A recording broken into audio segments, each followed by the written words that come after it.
Continuous tense का affirmative sentence, affirmative sentence की हिंदी होगी सकारात्मक वाक्य,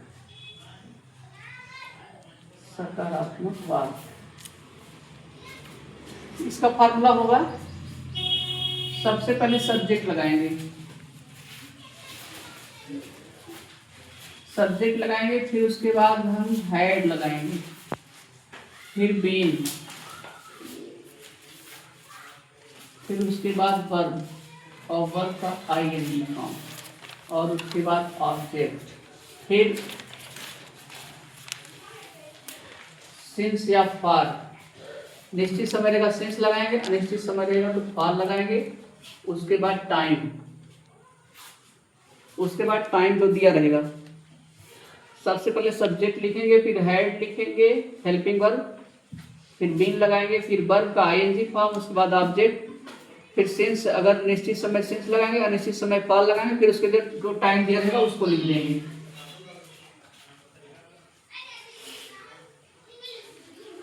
सबसे पहले तुम 2 घंटे से पत्र लिख रहे थे, तुम 2 घंटे से पत्र लिख रहे थे, तुम 2 घंटे से पत्र लिख रहे थे। दूसरा, माली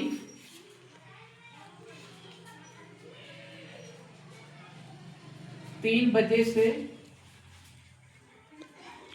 माली 3 बजे से फूल तोड़ रहा था, माली 3 बजे से फूल तोड़ रहा था।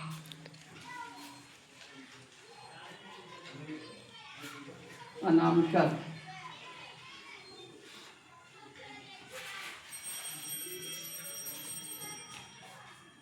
अनामिका सोमवार से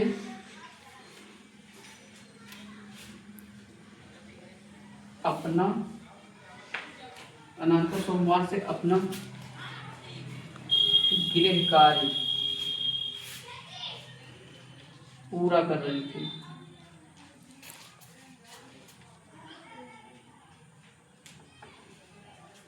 अनामिका सोमवार से अपना गृह कार्य पूरा कर रही थी। चलिए देखिए, पहला, तुम 2 घंटे से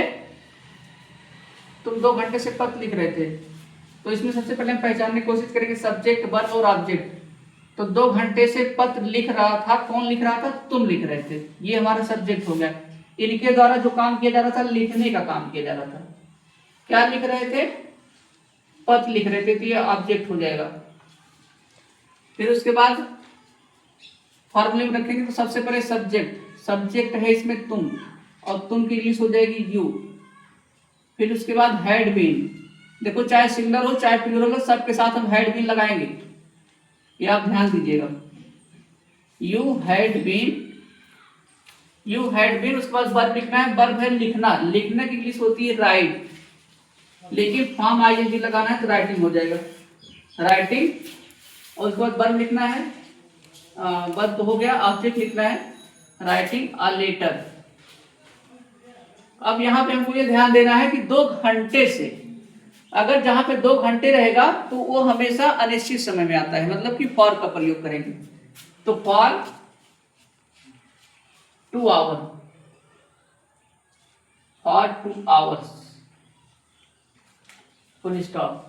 दूसरा देखिए, माली 3 बजे से फूल तोड़ रहा था, 3 बजे से फूल कौन तोड़ रहा था? माली तोड़ रहा था। माली के द्वारा कौन सा काम किया था? तोड़ने का। क्या तोड़ रहा था? फूल तोड़ रहा था।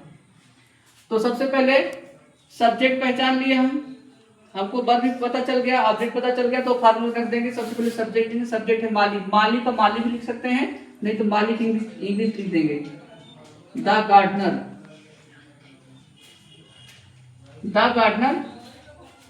Helping verb had been, the gardener had been, और उसके बाद वर्ब है तोड़ना, तोड़ने की इंग्लिश हो जाएगी प्लक, लेकिन फॉर्म आईएनजी लगाना है, प्लकिंग द फ्लावर। अब यहाँ पे ध्यान देना, सिंस रहेगा, फॉर रहेगा। यहाँ 3 बजे से हमारा कंफर्म टाइम है, इसलिए हम क्या करेंगे? सिंस का प्रयोग करेंगे। Clock, since 3 o'clock, full stop, since 3 o'clock। फिर उसके बाद लास्ट में देखिए, अनामिका सोमवार से अपना गृह कार्य पूरा कर रही थी। सोमवार से अपना गृह कार्य कौन पूरा कर रहा था? अनामिका। अनामिका के द्वारा कौन सा काम किया जाता? पूरा करने का। क्या पूरा कर रही थी? अपना गृह कार्य। तो ये ऑब्जेक्ट हो जाएगा। तो फिर फॉर्मूले रख देंगे। सबसे पहले हमको लिखना सब्जेक्ट, सब्जेक्ट है अनामिका, किसी का नाम है अनामिका। फिर उसके बाद हेल्पिंग वर्ब लगा देंगे, had been, Anamika had been. फिर उसके बाद वर्ब लिखना है, वर्ब है पूरा करना, पूरा करने की इंग्लिश होती है कंप्लीट, लेकिन फॉर्म आईएनजी लगाना है, कंप्लीटिंग। और देखिए अपना गृह कार्य, तो यहाँ देखो गर्ल्स है, गर्ल्स के लिए अपने के लिए हर लगता है, तो हर। होमवर्क, गृह कार्य मतलब होमवर्क, जैसे डब्ल्यू भी आप लिख सकते हैं, होमवर्क। और उसके बाद सोमवार से, तो सोमवार एक निश्चित टाइम है, तो यहाँ पे हम सिंस लगाएंगे। Anamika had been completing her homework Monday, since Monday. एक बार चेक कर लेते हैं इसको, Anamika had been completing her homework since Monday. हाँ सही है।